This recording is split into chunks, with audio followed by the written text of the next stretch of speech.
একবার মায়ার নবী মুহাম্মাদুর রাসূলুল্লাহ সাল্লাল্লাহু আলাইহি ওয়াসাল্লাম জঙ্গলের পাশ দিয়ে হেঁটে যাচ্ছিলেন। তখন তিনি দেখতে পেলেন এক ইহুদি একটি হরিণকে বেঁধে রেখেছে। হরিণটি দয়ার নবী মুহাম্মাদুর রাসূলুল্লাহ সাল্লাল্লাহু আলাইহি ওয়াসাল্লামকে দেখার সাথে সাথে বলল, ইয়া রাসূলুল্লাহ, ইয়া হাবিবাল্লাহ, আজ সকালে আমি আমার বাচ্চাদেরকে বাসায় রেখে খাবার অন্বেষণের জন্য বের হয়েছিলাম। এমন সময়ে এই ইহুদি আমার সামনে আসে এবং আমাকে বন্দী করে ফেলে।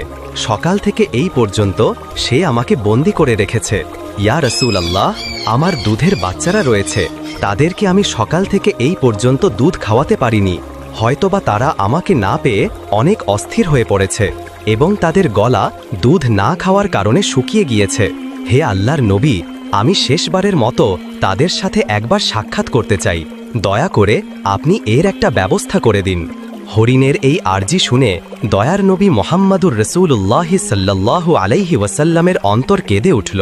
তখন তিনি ইহুদিকে বললেন, হে ইহুদি, তুমি কেন এই হরিণকে আটকে রেখেছ? ইহুদি বলল, আমি হরিণকে শিকার করেছি, আর জঙ্গলের প্রাণী শিকার করা তো বৈধ, তাই আমি তাকে আটকে রেখেছি। মুহাম্মাদুর রাসূলুল্লাহ সাল্লাল্লাহু আলাইহি ওয়াসাল্লাম বললেন, হে ইহুদি, তুমি কি দেখতে পাচ্ছ না, এটা একটা মা হরিণ এবং তার স্তন দুধে পরিপূর্ণ হয়ে গিয়েছে। সে তার বাচ্চাদেরকে দুধ না খাওয়ার কারণে অনেক কষ্ট পাচ্ছে, তুমি তাকে ছেড়ে দাও। ইহুদি বলল, আমি এত কষ্ট করে তাকে শিকার করেছি, আর তোমার কথা মতো আমি তাকে ছেড়ে দিব? দয়ার নবী মুহাম্মাদুর রাসূলুল্লাহ সাল্লাল্লাহু আলাইহি ওয়াসাল্লাম বললেন, তুমি তাকে ছেড়ে দাও। সে শেষবারের মতো তার সন্তানদের সাথে দেখা করতে চায়। তার সন্তানদের সাথে দেখা করে এবং তাদের দুধ পান করিয়ে সে আবার তোমার কাছে ফিরে আসবে।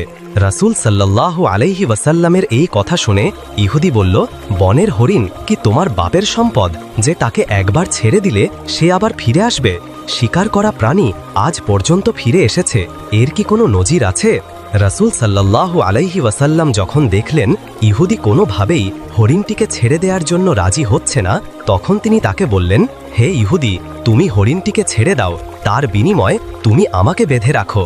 হরিণ যদি না আসে তাহলে তুমি আমাকে সারা জীবন বেঁধে রাখবে। ইহুদি বলল, তাহলে সেই কথাই রইল, আমি হরিণটিকে ছেড়ে দিচ্ছি, বিনিময়ে তোমাকে বেঁধে রাখছি।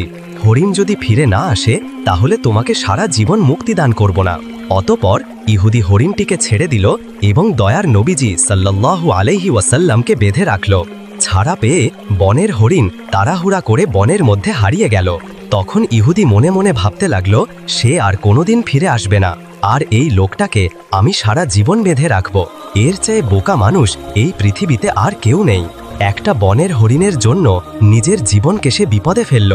বনের হরিণ দৌড়াতে দৌড়াতে তার সন্তানদের কাছে এসে পৌঁছালো। তখন তার সন্তানেরা তাকে জিজ্ঞেস করল, আম্মাজান, আজ সকাল থেকে আপনি কোথায় ছিলেন? আমরা আপনার ইন্তেজার করতে করতে ক্লান্ত হয়ে পড়েছি। আমরা আপনার দুধ পান করতে না পেরে আমাদের গলা শুকিয়ে গিয়েছে। তখন বনের হরিণ তার সন্তানদেরকে বলল, আমার সন্তানেরা, তোমরা জীবনের শেষবারের মতো আমার সাথে দেখা করে নাও এবং আমার দুধ পান করে নাও, আর জীবনে তোমাদের সাথে হয়তোবা দেখা নাও হতে পারে। তখন হরিণের সন্তানেরা তাকে বলল, আম্মাজান, কেন আপনি এমন কথা বলছেন কেন? জীবনে আর আপনার সাথে দেখা হবে না? হরিণ তাদেরকে বলল, ওহে বৎসরা, তোমরা তাড়াতাড়ি করে আমার দুধ পান করো। আজ সকালে যখন আমি খাবার অন্বেষণের জন্য বেরিয়েছিলাম তখন এক ইহুদি আমাকে বন্দী করে ফেলেছিল। অতঃপর মায়ার নবী মুহাম্মাদুর রাসূলুল্লাহ সাল্লাল্লাহু আলাইহি ওয়াসাল্লাম সেই পথ দিয়ে যাচ্ছিলেন।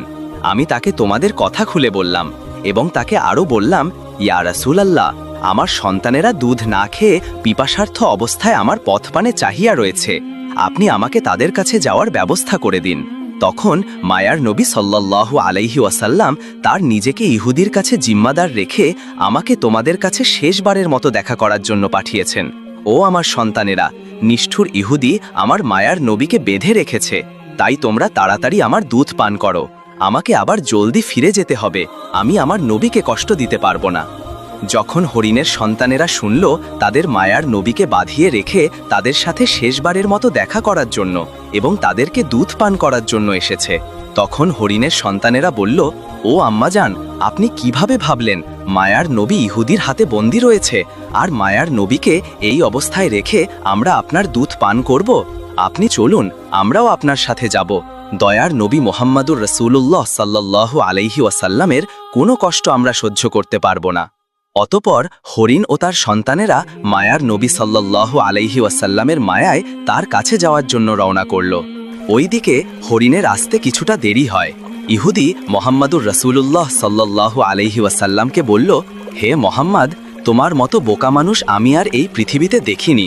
বনের শিকার করা হরিণ তাকে ছেড়ে দিলে সে কি আর কোনোদিন ফিরে আসে? আর একটা বনের হরিণের জন্য তুমি নিজেকে আমার কাছে বন্ধক রেখেছ। কিয়ামত পর্যন্ত হরিণ আর ফিরে আসবে না, আর কিয়ামত পর্যন্ত তুমি আমার কাছ থেকে ছাড়া পাবে না। মোহাম্মদুর রসুল্লাহ সাল্লাল্লাহু আলাইহি ওয়াসাল্লাম ইহুদির এই কথা শুনে বললেন, ওরে ইহুদি, তুই একটু ধৈর্য ধারণ কর, অবশ্যই হরিণ আমার মায়ায় আবার তোর কাছে ফিরে আসবে। রসুল সাল্লাল্লাহু আলাইহি ওয়াসাল্লামের এই কথা শুনে বলল, হে মোহাম্মদ, তোমার এই অলৌকিক কল্পনা ছেড়ে দাও। আমি দৃঢ় বিশ্বাসের সাথে বলছি, কিয়ামতের আগ পর্যন্ত হরিণ আর ফিরে আসবে না। এইভাবে কিছুটা সময় কেটে গেল, আর ইহুদি মনে মনে ভাব